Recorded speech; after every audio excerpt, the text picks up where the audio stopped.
गोपाल दास का देसी घी। गोपाल दास नाम का एक किसान विष्णुपुर गांव में रहा करता था। जब भी किसी को घी की जरूरत पड़ती तो केवल एक शख्स का नाम ही सबकी जुबां पर आता, गोपाल दास।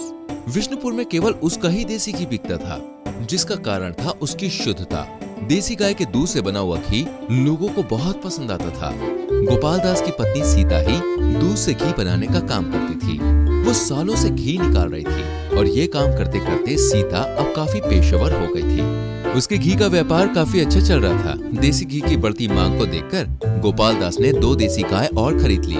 पर अचानक कुछ ऐसा हुआ जिसने गोपाल दास के होश उड़ा दिए। लालू 3 किलो घी का ऑर्डर पहुंचाकर अपने घर की ओर आ ही रहा था कि तभी सुनीता मुखिया की गाड़ी रुकती है। अरे लालू, अच्छा हुआ तुम मुझे मिल गए। मैं तुम्हारे घर ही जा रही थी। अच्छा, पर क्यों चाची? कुछ काम था क्या?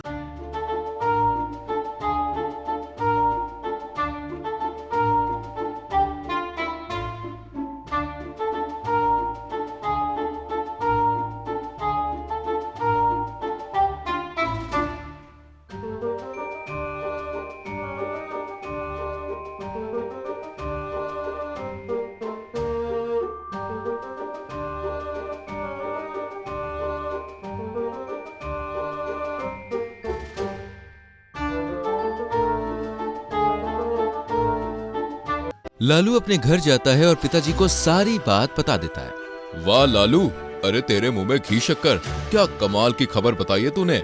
हाँ जी, पर हमें आज से ही काम शुरू करना होगा, नहीं तो समय पर 25 किलो घी नहीं बन पाएगा। हाँ बिल्कुल, हम आज से ही सारी तैयारियां शुरू कर देंगे। पूरा परिवार घी बनाने के काम में लग जाता है और उधर सुनीता भी सत्संग की तैयारियों में जुट जाती है। पर शायद गोपाल दास की किस्मत में कुछ और ही लिखा था।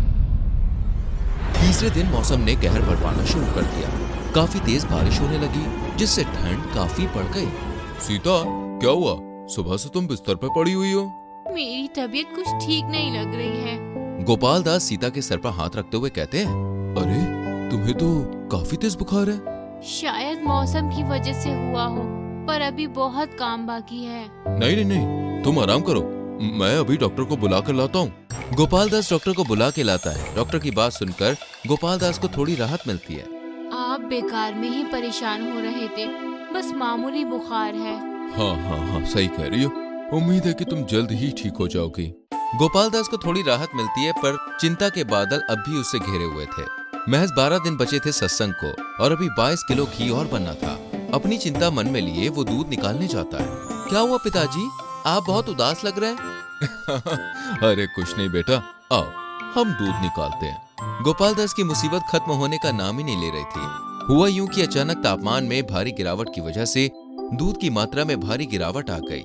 गायों ने ज्यादा दूध नहीं दिया। पिताजी, आज दूध तो अनुमान मुताबिक नहीं मिला है।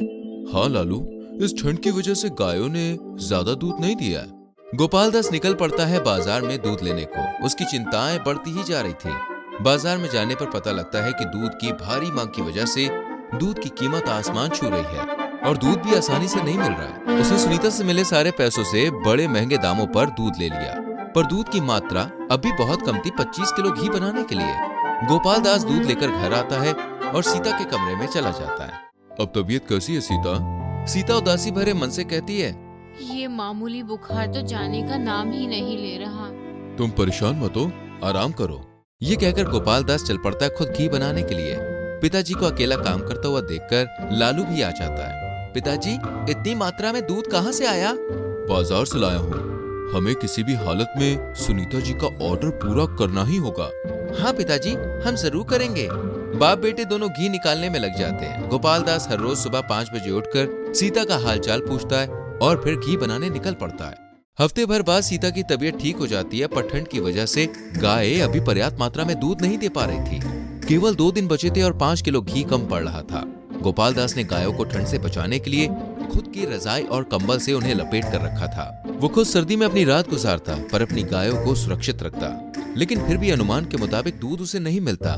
बाजार जाकर गोपाल दास ने 5 किलो घी की भरपाई करने के लिए घी लेने की सोची, पर बाजार वाले घी में और गोपाल दास के घी के स्वाद में जमीन आसमान का फर्क था और वो खाली हाथ घर वापस आ जाता है। क्या हुआ जी, घी मिला? घी तो कई प्रकार के मिले, पर सब बकवास।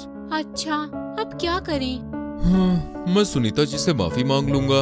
इसके सिवा कोई और रास्ता भी नहीं है हमारे पास अब। ठीक है जी, फिर मैं भी चलूंगी। इसके बाद दोनों सो जाते हैं और अगली सुबह सुनीता जी के पास घी से भरे बर्तन लेकर पहुंच जाते हैं। अरे गोपाल दास और सीता, आओ आओ, क्या बात है, देसी घी की खुशबू तो यहाँ तक आ रही है।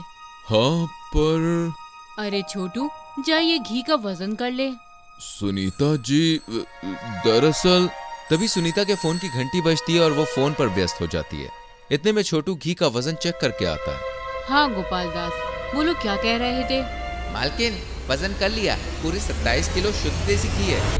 ये सुनते ही गोपाल दास के पैरों तले मानो जमीन खिसक जाती है। सीता और गोपाल दास दोनों एक दूसरे की ओर नम आंखों से देखते हैं और मुस्कुराते हैं। क्या बात है गोपाल दास जी, आपने अच्छा किया 2 किलो घी ज्यादा मात्रा में बढ़ाकर, क्योंकि इस बार अनुमान से ज्यादा लोगों के आने के आसार है।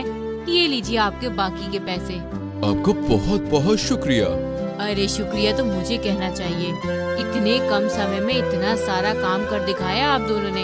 आप दोनों को दिल से शुक्रिया गोपाल दास और सीता। गोपाल दास की खुशी का ठिकाना नहीं रहा। फिर बाहर निकलकर वो खुशी के मारे सीता का हाथ पकड़कर नाचता हुआ अपने घर आया और सारी बात लालू को बताई और पूरा परिवार खुशी से झूम उठा। किसी ने दोस्तों बिल्कुल सच कहा है कि भगवान उन्हीं की मदद करते हैं जो खुद की मदद करते हैं। इसलिए कभी भी हिम्मत ना हारें। वीडियो अच्छी लगी हो तो लाइक करें, शेयर करें और आने वाली वीडियोस को देखने के लिए चैनल को सब्सक्राइब करके बेल आइकन प्रेस करें, जिससे आपसे आने वाली वीडियोस मिस ना हो। मिलते हैं अगली वीडियो में, तब तक के लिए बाय बाय।